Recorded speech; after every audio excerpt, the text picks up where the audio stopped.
Pwede palang gawang to ng ano, no? Attic. Taas eh, no? Kasi yan sa gitna. Oo, ang taas ng gitna. Mainit nga lang. Pwede gawa ng attic. Ito lang ang butas na ito. Yan lang. Ito lang. Pag may electrical trouble, dito na ito lala.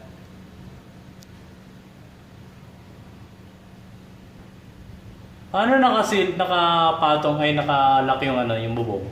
Text screw yan, sir. Ha? Naka-text screw. Naka-screw? Oh, text screw yun. Tres ang haba. Oo. Text screw.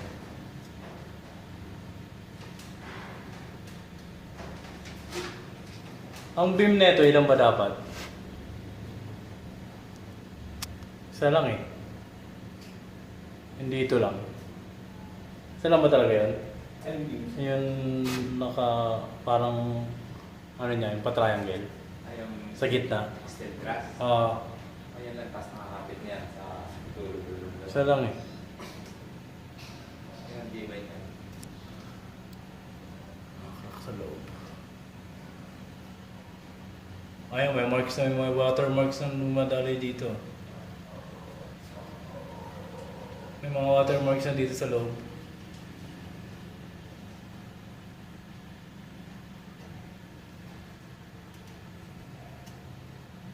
Ayos to, parang hindi mainit sa loob. Mataas yung kita.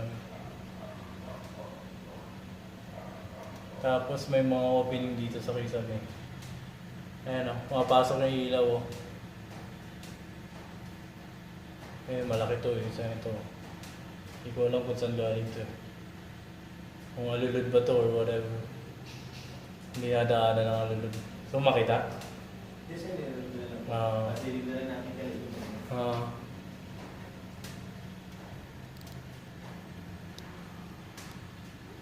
Aluminum lang pala to. Ha? Mapako lang. Itong mga to. Metal pa rin yan, tapos naka-rivet. Rivet. Pero hardiplex to, no? Oo, rivet.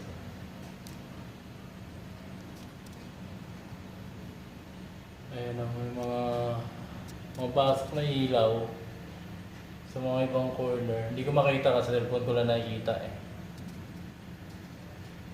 So, ibig sabihin may opening siya.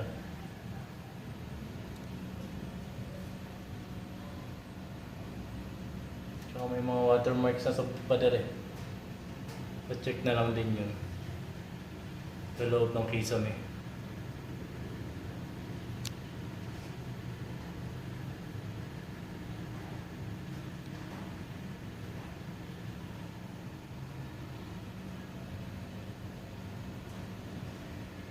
May ano ka?